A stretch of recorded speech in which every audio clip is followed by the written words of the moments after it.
Rolls Royce company గురించి ప్రత్యేకంగా చెప్పాల్సిన పని లేదు. మొదటి ప్రపంచ యుద్ధానికి ముందు నుంచే కార్లను ఉత్పత్తి చేసిన ప్రముఖ బ్రాండ్ ఇది. అందులో 20% కార్లు భారత్కే దిగుమతి అయ్యేవట. అంటే ఆనాడే మన భారతీయ రాజులకు ఆ కార్లంటే ఎంత మోజు ఉండేదో క్లియర్గా తెలుస్తోంది.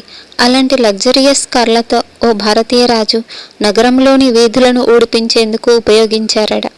అంత ఫేమస్ కార్లను ఇలా చెత్తను ఊడ్చేందుకు ఉపయోగించాడంటే ఆశ్చర్యపోతాము. అంతేకాదు, ఏకంగా ఆ కంపెనీ దిగొచ్చి క్షమాపణలు చెప్పి 6 సరికొత్త కార్లను ఇచ్చిందట. ఏంటా కథ చూద్దామా?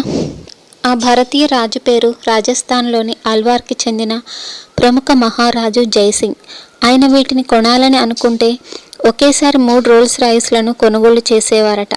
ఆ క్రమంలోనే 1920వ సంవత్సరంలో అల్వార్ మహారాజు జైసింగ్ లండన్లోని మేఫెయిర్ ఏరియా వీధుల్లో తిరుగుతున్నారు. ఒకసారి సాధారణ వస్త్రధారణలోనే రోల్స్ రాయ్స్ షోరూంకి వెళ్లారు. అయితే అక్కడ ఉన్న ఒక బ్రిటిష్ సేల్స్ మ్యాన్ మహారాజా జైసింగ్ను చూసి చూడనట్లు వ్యవహరించాడు. దీన్ని అవమానంగా భావించిన మహారాజు వెంటనే తన హోటల్ గదికి వెళ్ళిపోయారు. తర్వాత జైసింగ్ తన సేవకులతో షోరూంకి కాల్ చేయించి అల్వార్ నగర రాజువారు కొన్ని కార్లను కొనుగోలు చేయబోతున్నట్లుగా తెలియజేశారు. దీంతో రాజు రాకను పురస్కరించుకుని షోరూంలోని సేల్స్మెన్స్ అందరూ బారులు తీరడంతో పాటు రెడ్ కార్పెట్ పరిచారు.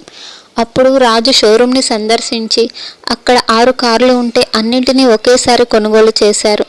డెలివరీ ఛార్జీలతో సహా పూర్తి మొత్తాన్ని చెల్లించారు. ఇక్కడి నుంచే అసలు కథ మొదలైంది. ఆయన అక్కడ జరిగిన అవమానాన్ని దృష్టిలో ఉంచుకొని ఆ 6 రోల్స్ రాయ్స్ దేశంలో దిగుమతి అవ్వగానే వీధులను ఊడ్చేందుకు ఉపయోగించాలని మున్సిపాలిటీని ఆదేశించారు. అతి తక్కువ సమయంలోనే ఈ వార్త యావత్ ప్రపంచమంతా వ్యాపించింది. అప్పటి వరకు వరల్డ్ నెంబర్ 1 కార్ల తయారీ సంస్థగా ఉన్న రోల్స్ రాయ్స్ గుడ్విల్, ఆదాయం ఒక్కసారిగా పతనమయ్యాయి.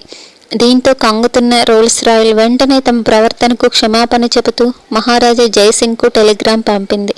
అంతేకాదు, ఆయన ఆగ్రహం చల్లారేలా 6 సరికొత్త కార్లను ఉచితంగా అందించింది. దీంతో రోల్స్ రాయ్స్ కంపెనీ క్షమాపణలు అంగీకరించిన రాజు జైసింగ్ చెత్తను సేకరించడానికి ఆ కార్లను వినియోగించడం మానేయాలని మున్సిపాలిటీకి సూచించారు.